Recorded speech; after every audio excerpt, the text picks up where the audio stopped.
So this video is going to look at self-fulfilling prophecy as a social explanation for criminal behaviour. Now, self-fulfilling prophecy is a theory that basically states that when a label has been applied to a certain person, they begin to see themselves in that way and therefore believe that they are expected to behave in a certain way. So they do behave in exactly that way, therefore they've kind of fulfilled their own prophecy. Now, the idea explains that people behave in a way that they're expected to due to being given that certain label, hence the overlap with labelling. Now, as labelling can have a positive and negative connotations, the self-fulfilling prophecy can be good, so if somebody's labelled as bright, for example, but it can also be bad if it's linked to crime.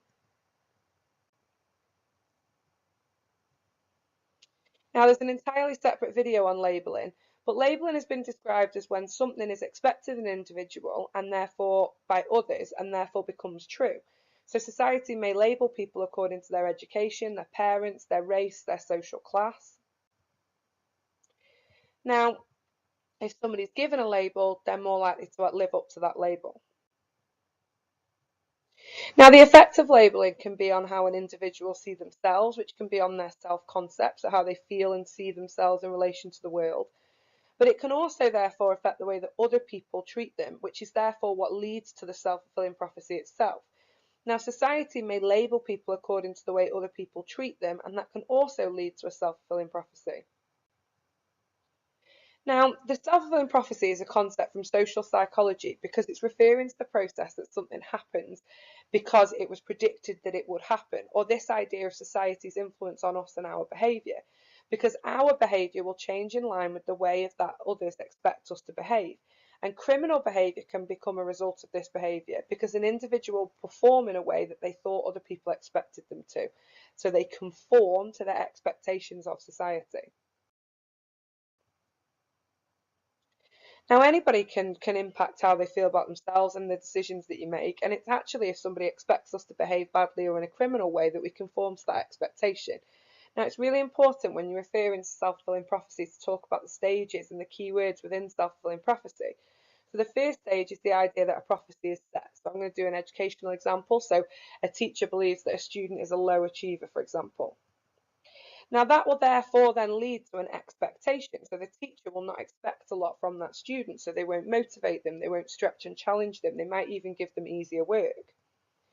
And as a result of that, the prophecy will then be fulfilled because that student isn't going to do very well if they've not been stretched and challenged or motivated, if they've just been told that they're not very bright and they've only ever seen, middle band topics and not been exposed to any higher band things, then that student isn't going to work hard because they're going to think, well, what's the point? My teacher's telling me I'm not very good, I'm not very smart, I'm not going to get above, a D, so why should I try?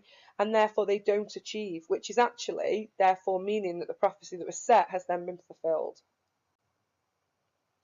There's loads and loads of research for self-fulfilling prophecy, whether it links to crime or whether it links to education or other aspects of psychology. Madden in 2004 actually suggested that the prophecy itself is stronger if it's held by more than one person. So, for example, parents who overestimated their child's alcohol consumption levels actually showed a positive correlation to the actual alcohol use a year later. So the idea that if both parents held a negative expectation of that child in terms of how much alcohol they would consume, the higher the amounts of the alcohol that child would consume when measured a year later. Now, this is suggesting that idea that correlation, that relationship between the two things is going to be much stronger. The idea here is that the prophecy has been set by the parents that the child must be drinking alcohol. The child kind of internalises that expectation and that prophecy and thinking, well, you think I'm drinking, so I may as well drink anyway. And actually the result is that the child then drinks the amount of alcohol that the parents suspected they were drinking in the first place. Really interesting research as well comes from Jehoda, who studied the Ashanti tribe within Africa. Now, these Ashanti tribe actually hold the custom of naming their child after the day of the week they were born on. So, for example, Monday's children are called Kwido, and Wednesday's children are called Kwadku.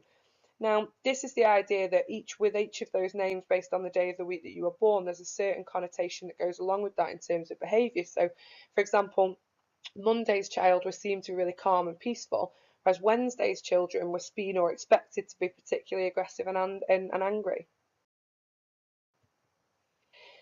Now, Jehoda then found that males who were born on a Wednesday, remember that was that expectation that they would be particularly aggressive, actually had a significantly higher arrest rate of 22% than those boys who were born on a Monday. Again, showing here the only difference really in the name is the expectation of how that child will behave based on the day of the week that they were born. Now, because these Ashanti's boys were expected to behave in a bad way, it's therefore assumed that the people around them, so the parents, teachers, friends, will have treated them differently than those children who were born on a Monday because the expectation was different. So, for example, if they were expected to behave in an aggressive manner, they will have been treated that way. And if they were treated that way, they may have then learnt or responded to that in a way that then left them impulsive and aggressive. Now, the evaluation of self-fulfilling prophecy as an explanation of crime can involve both strengths and weaknesses, but the strengths of this explanation include the fact that there's been loads of research into self-fulfilling prophecy in educational contexts, as well as others like Madden with his alcohol or Jehoda with his crime. You must make sure that if you're referencing any of these studies, you're specifically linking that back to criminal behaviour. Remember, this is how self-fulfilling prophecy is an explanation of crime and antisocial behaviour. Therefore, you must make sure that everything you're saying is linking back to that all the time. Now, weaknesses, though, include the idea that much of the research into self-fulfilling prophecy has actually been within education, and we're trying to kind of twist and use that teacher-child relationship and try and explain crime within that, and actually it might be very different.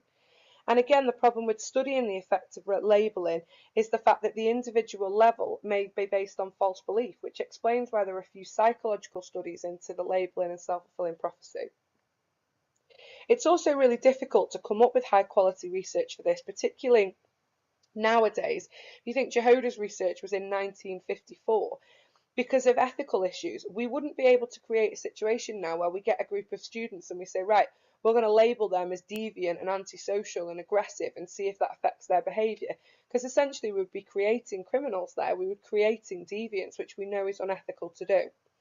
And actually, as a result of that, a lot of the research that we have got that exists on this is correlational.